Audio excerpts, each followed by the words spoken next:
This week on Christian World News, an explosive growth of Christianity in a country where 99% of the population is Muslim.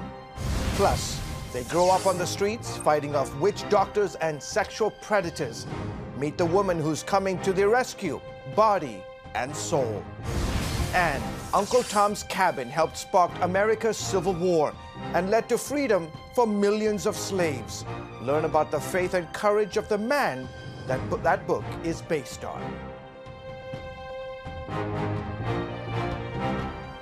Hello everyone, welcome to this week's edition of Christian World News. I'm George Thomas. My colleague Wendy Griffith is on assignment. It's an area that was once hostile to the gospel, but now an amazing revival is moving through the northernmost reaches of Africa, and tens of thousands of Muslims are turning to Christ. Watch. These images of North Africans worshipping have never been seen before on television.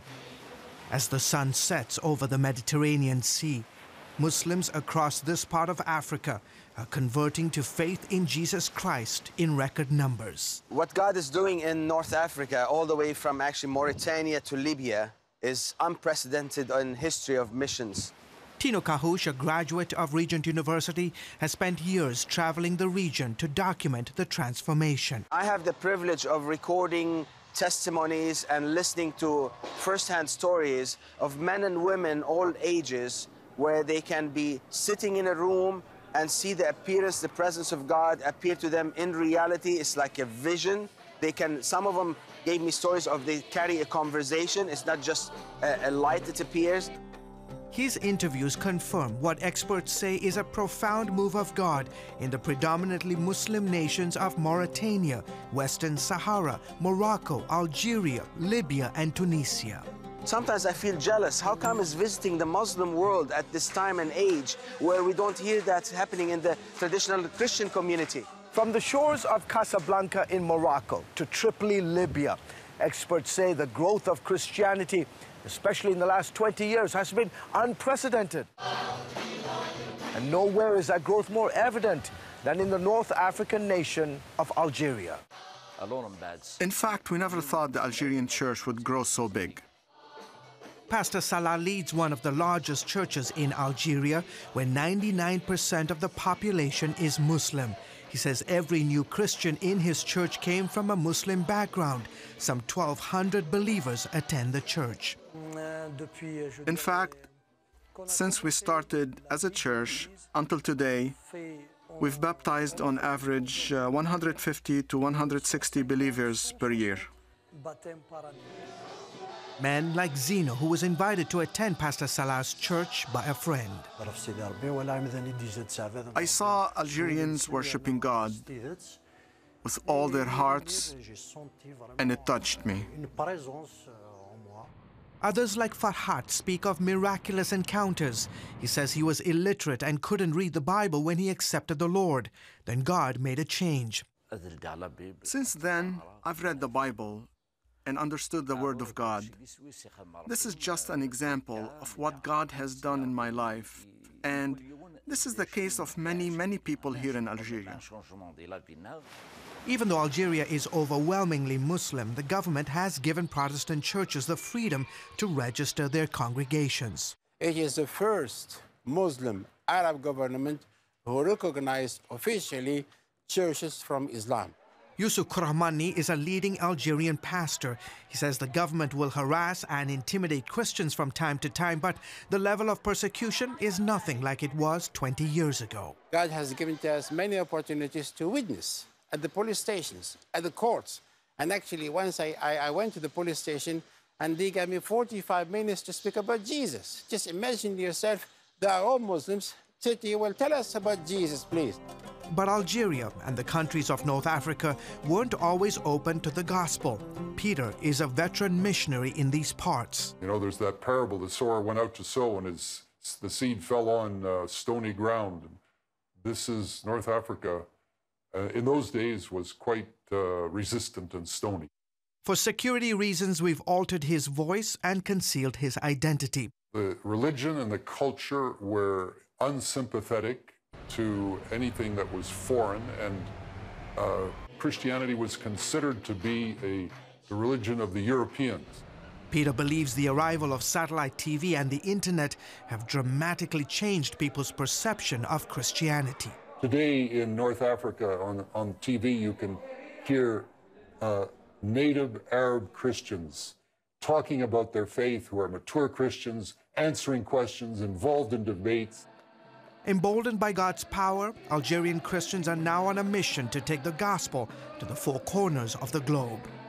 God has put in our heart to be able to send 1,000 missionaries by the year 2025. And I really believe maybe one day America will end up with some Muslim converts, missionaries coming to reach out to the Muslims there and other parts as well.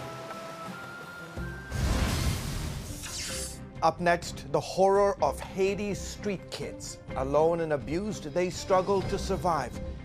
How this woman listens to their stories and heals their hurts. CBN presents The I Wills of God, your path to overcoming fear and anxiety. We're going to talk about some of the incredible promises God has made to His children. In Pat Robertson's newest teaching, you'll discover the I Wills of God. I will rescue him, protect him, answer him, be with him in trouble, deliver him, honor him, satisfy him with long life, show him my salvation, and see amazing stories of God's promises in action. What I felt was loved and treasured. God spared my life twice in 3 days. The good Lord had given me a second chance. Break free from stress and despair. The Lord doesn't want you to live in fear, but to know the rewards given to those who love God.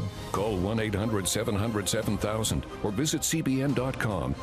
The I Wills of God, your path to overcoming fear and anxiety. Hello, I'm Terry Newsom. Did you know there are more than 148 million orphans in the world today? 148 million. But it was 3 little girls that taught me about the plight of orphans. My husband and I spent nearly a month immersed in the daily activities of a Ukrainian orphanage as we waited to adopt 3 sisters. I saw firsthand the utter loneliness, the pain of rejection, and the overwhelming desire to be loved. That experience changed me forever. And out of it grew a ministry from my heart called Orphans Promise. Today, we're helping orphans and vulnerable children in more than 50 countries worldwide.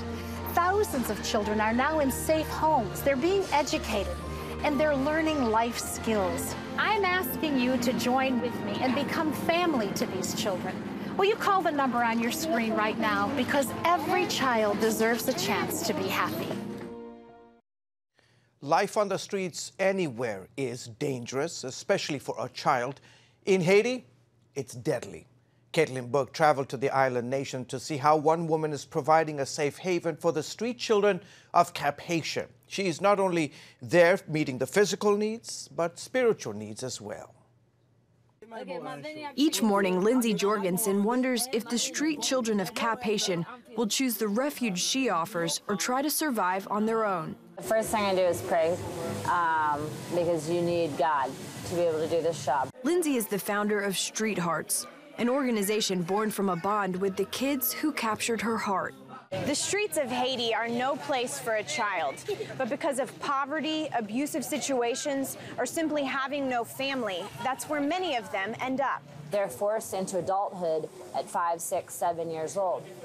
And the longer they're on the street, the harder it is to reverse their mentality or to come in and try to help guide them, because at that point they've already been so wronged that they feel like they know everything and everybody's against them.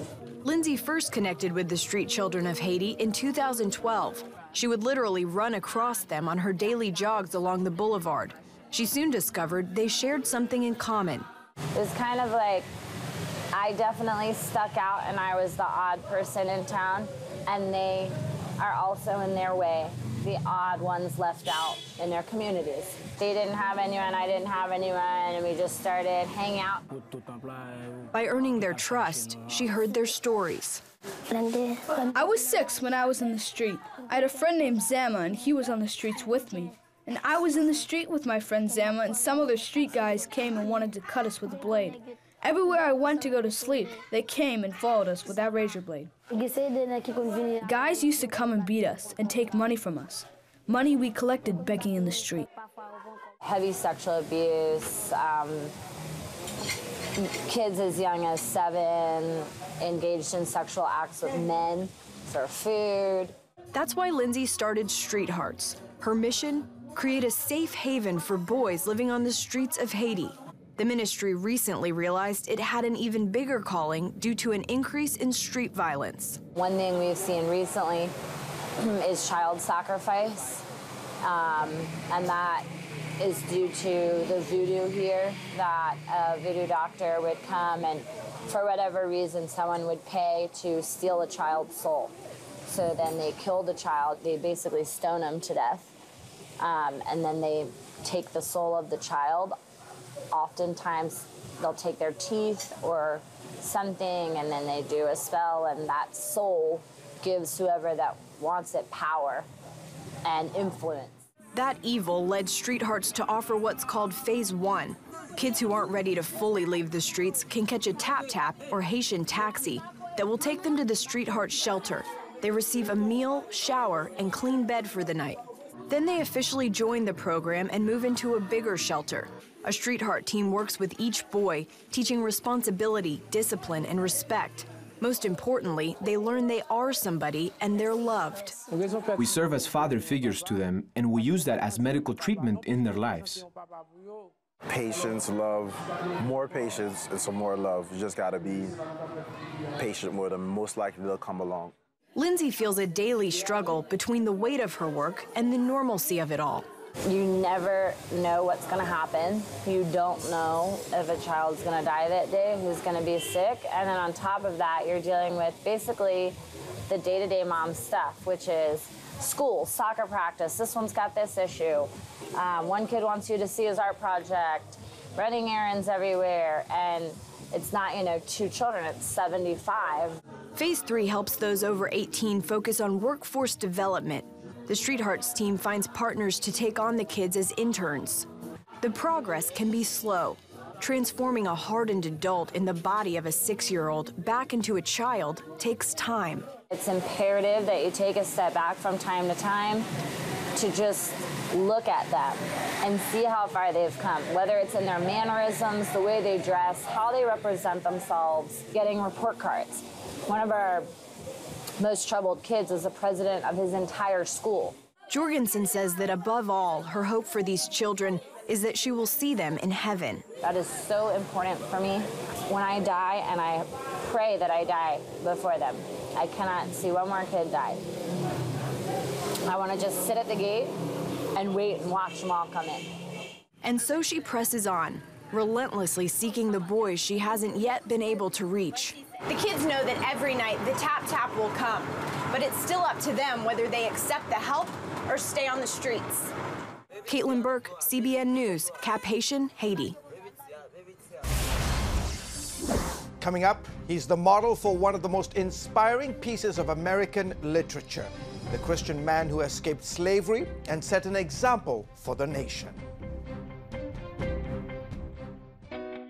Parents, the Superbook Bible app is a great way to get your child reading the Bible, because in today's busy world, we can use some help. The free Superbook Bible app has fun stuff your kids will love. They'll have a blast learning the Bible, playing great games, watching cool videos, discovering heroes in the Bible. They'll have fun while they learn God's Word. The Superbook Kids Bible app, available now. Life. It's meant to be lived fully. Jesus said it. I came to give you life. Life to the fullest. Life in your family. Life in your finances. Life in your body, mind, and spirit. Life in your everyday.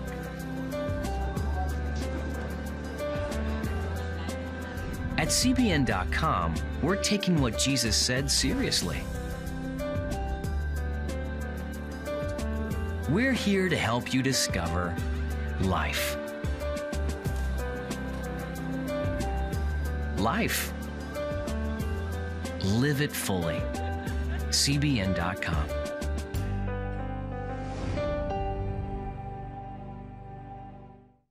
Discover the I wills of God.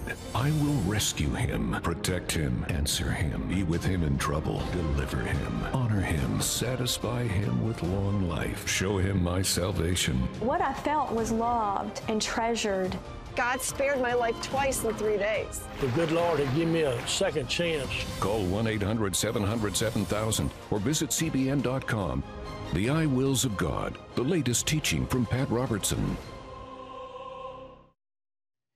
The character of Uncle Tom has become known as a racist stereotype here in the United States, but the primary inspiration for the book Uncle Tom's Cabin lived an extraordinary life. John Jessup tells us why. When Uncle Tom's Cabin was published in 1852, the anti-slavery novel flew off the shelves. 17 printing presses ran 24 hours a day to keep up with the demand, making it the best-selling novel of the 19th century. The book struck at our emotions as a nation, and it made us see ourselves. It was our emotional mirror, and it prompted some individuals to rethink how they thought of slavery. Uncle Tom's Cabin has been cited as a factor leading to the Civil War. When Abraham Lincoln later met the author, Harriet Beecher Stowe, he reportedly said, "So you're the little woman who wrote the book that started this great war." In 1852, the backlash was immediate and powerful. In the South, the book was banned. And if you were caught selling the book, you were either going to be killed or thrown in prison. There was tremendous fear that this book would make a difference. It did by portraying Uncle Tom as a dignified, intelligent, God-fearing man. In the South, however, traveling Tom shows became popular, depicting him as a submissive buffoon, happy in his enslaved condition, a stereotype that still exists today. There were also attempts to discredit Harriet Beecher Stowe. The author countered with a key to Uncle Tom's Cabin, an exhaustive bibliography of the real people behind her fictional characters. It included her primary inspiration for Uncle Tom.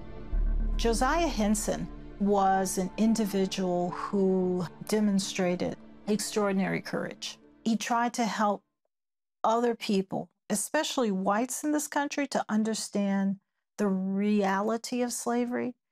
Josiah Henson's story begins here in Rockville, Maryland, on the outskirts of Washington, D.C. Now, this suburban neighborhood was once a 570-acre plantation, and the house behind me is where the owner lived, a man named Isaac Riley. In this time period, masters wanted to present themselves to be very benevolent, these patriarchs who cared about their people that were enslaved, but the presentation that Henson gives us was that didn't happen for Isaac Riley. I faithfully served Riley for many years. He was coarse and vulgar in his habits, and unprincipled and cruel in his general deportment. Henson's autobiography provides many examples of Riley's cruelty, like the day he discovered a book on grammar hidden in 9-year-old Josiah's cap. When Riley saw the book, of course, he was outraged because it was unheard of that his enslaved people would learn to read and write. "Pick up that book," he cried, using an awful oath. At last, I was obliged to do it, when he beat me across the head and back till my eyes were swollen and I became unconscious. Despite the harsh treatment, Henson proved to be trustworthy. Eventually elevated to overseeing the plantation, he was able to ease the harsh conditions faced by his fellow slaves. When he was 18, he was even allowed to attend a revival meeting. Although not permitted to enter the church, he heard a life-changing message from preacher John McKinney. He said, "Jesus Christ, the Son of God, tasted death for every man." It touched my heart, and I cried out, "I wonder if Jesus Christ died for me." Again and again did the preacher reiterate the words, "for every man." Oh, the blessedness and sweetness of feeling that I was loved. And that meant a lot to him because he knew that God would always be on his side. He would deliver him, and he would decide his plan in life. The plan included moving his family and 18 others to Isaac Riley's brother's home in Kentucky. When they got to Cincinnati, Henson found his faithfulness tested. Although Ohio was a free state and many free black men encouraged them to stay, he stood firm. He felt like he had been tasked with this duty and he was going to fulfill it. He had taken care of them and they felt like if he wants us to carry along, we'll go with him. Henson came to regret that decision. 3 years after their arrival in Kentucky, those who followed him were put up for auction. Husbands and wives, parents and children were to be separated forever.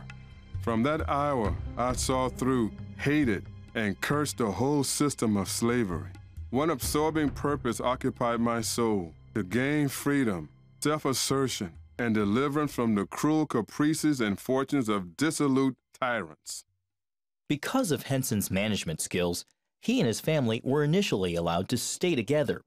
2 years later, however, his time had come. The only option: escape. A major obstacle was the Fugitive Slave Act of 1793, which meant he and his family could be captured even in a free state. So he set his sights on Canada. It was a 600-mile journey that he would have to make on foot with his wife and 4 children, traveling by night, sleeping by day, super dangerous. But he knows he's got to go to Canada. It's the only place that he can truly be a free man. His wife made a sling for Josiah to carry the 2 youngest children on his back. With only the North Star as their guide, the Henson family began their journey. After 40 grueling days, they arrived at Lake Erie just across the water from Canada. A sympathetic ship captain offered to take them the rest of the way. He put his hand on my head and said, "Be a good fellow, won't you?" I felt streams of emotion running down in electric courses from head to foot. "Yes," said I, "I'll use my freedom well."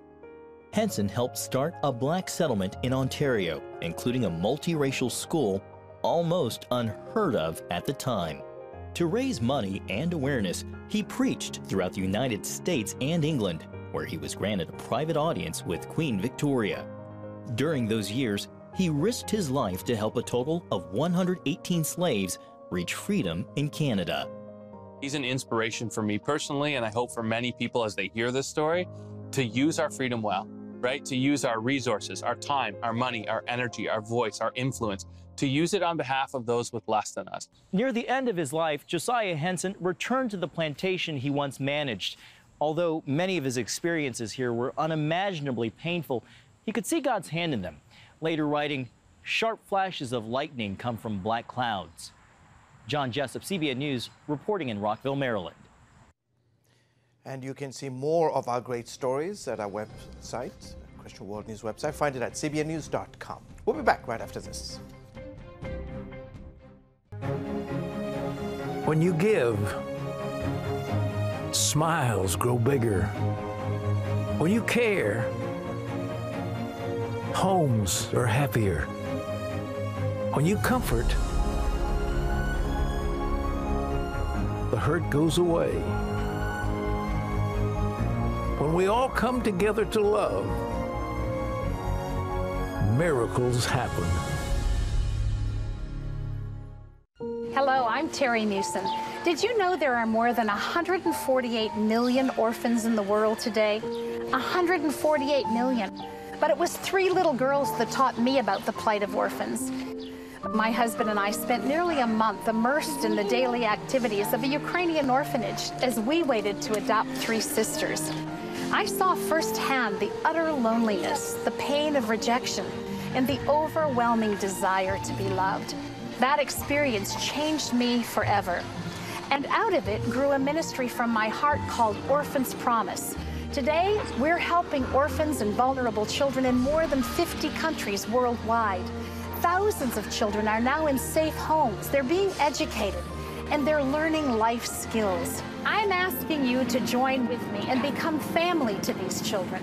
Will you call the number on your screen right now? Because every child deserves a chance to be happy. Hello? Is this thing on? Hey, kids, do you love games? And do you love discovering things? Well, do ya? Then you're gonna love this. It's the new free Superbook Kids Bible app. You can play games, watch videos, find answers to your questions, and a whole lot more. The new Superbook Kids Bible app. Free downloads available on iTunes and Google Play now.